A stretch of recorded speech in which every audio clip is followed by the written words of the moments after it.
देखिए combination of capacitor मतलब इसका ये है कि कैपेसिटर को एक सीरीज में जब जोड़ा जाता है ना, जोड़ा जाता है तो उसका वैल्यू क्या होता है। और जब कैपेसिटर को पैरेलल में एक एक करके देख लेते हैं बेटा, ठीक है ना। देखो जब कैपेसिटर को सीरीज में, देखो वायर से कनेक्ट कर रहे हैं कैपेसिटर को, plus minus plus minus plus minus, तो होता क्या है कि सीरीज में आप जानते हो कि करंट सेम होता है ना, सीरीज में करंट सेम हो जाता है, बट पैरेलल में करंट डिस्ट्रीब्यूट हो जाता है, अलग अलग हो जाता है। तो देखिए सीरीज है, ये एक्चुअली में सीरीज है तो सेम करंट है, ठीक है, सेम करंट है तो चार्ज सेम होगा, बट पोटेंशियल डिफरेंस हो जाएगा। बात समझना मेरा बेटा, जब चार्ज सेम होगा तो पोटेंशियल डिफरेंस होना ही होना है, और जब पोटेंशियल सेम होगा तो चार्ज डिफरेंस हो जाता है। तो यही दो केस है, यहां पर सेम करंट यानी कि same charge but potential will be difference, और यहां पर पोटेंशियल सेम बट चार्ज हो जाएगा डिफरेंस। दोनों हमेशा एक बराबर नहीं रहेगा। तो होता है क्या कि जो सेम होता है ना, यानी कि यहां पर चार्ज सेम है ना, तो चार्ज सेम है तो चार्ज को हटा दो, सारे में सेम है, पोटेंशियल को ऐड करेंगे तब भी नेट बराबर है ना, चार्ज तो सब में सेम है, इसमें भी एन सीरीज तक चार्ज सेम है, तो सब में चार्ज तो ऐड होगा नहीं, सब में सेम है, लेकिन पोटेंशियल सबका अलग अलग है तो हम पोटेंशियल सबका ऐड कर रहे हैं, V1 plus V2 plus V3 plus है ना Vn तक। ओके, अब पोटेंशियल का फॉर्मूला क्या होता है बेटा, मैंने बताया था ना, है ना, आप यहां पर देख लो, है ना,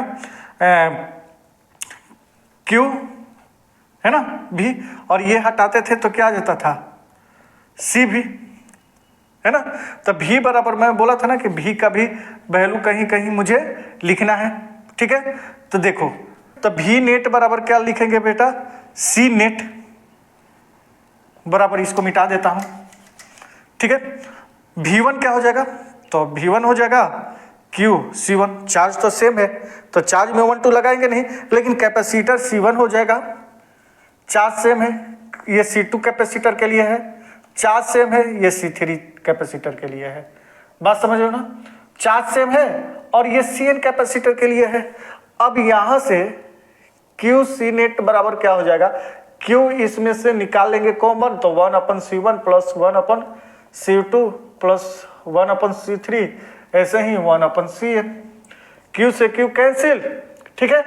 तो 1/Cn, C नेट n लिख दिया n नंबर तक, ठीक है, बराबर 1/C1 प्लस 1/C2 प्लस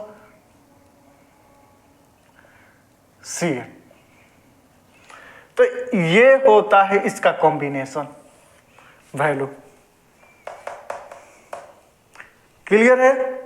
अब पैरेलल होगा, पैरेलल में क्या बेटा है, पोटेंशियल सेम है बेटा, जब पोटेंशियल सेम है तो यहां पर क्या करना है, एकदम चुपचाप जो अलग है उसको ऐड कर दो, जैसे कि क्या अलग है, Q net, C1 C2 add नहीं करना है, C1 C2 तो capacitor of number of capacitor है ना, तो Q1 plus Q2 plus Q3 plus Q4 है ना, कहां तक भाई, n तक, ठीक है।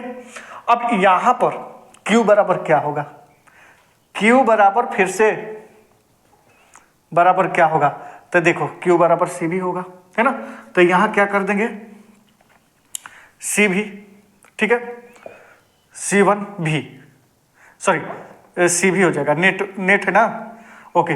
अब यहां पर C1 भी पोटेंशियल सबका सेम है तो C2 भी, कैपेसिटर लिख रहा हूं 1 2 3, लेकिन पोटेंशियल सबका यहां पर सेम है बेटा, है ना, और ऐसे ही Cn भी तक।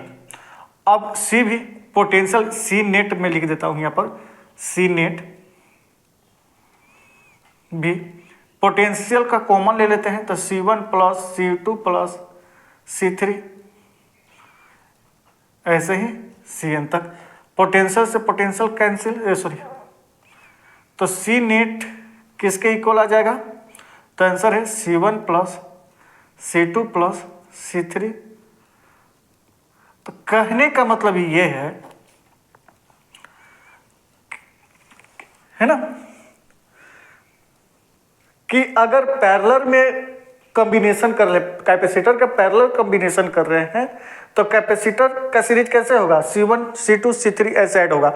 बट अगर इसको सीरीज में कॉम्बिनेशन कर रहे हैं कैपेसिटर का, तो ये ऐड करेंगे तो 1/C1 1/C1 के कॉम्बिनेशन में हो जाएगा। आई होगी बात समझ में? चलिए ठीक है।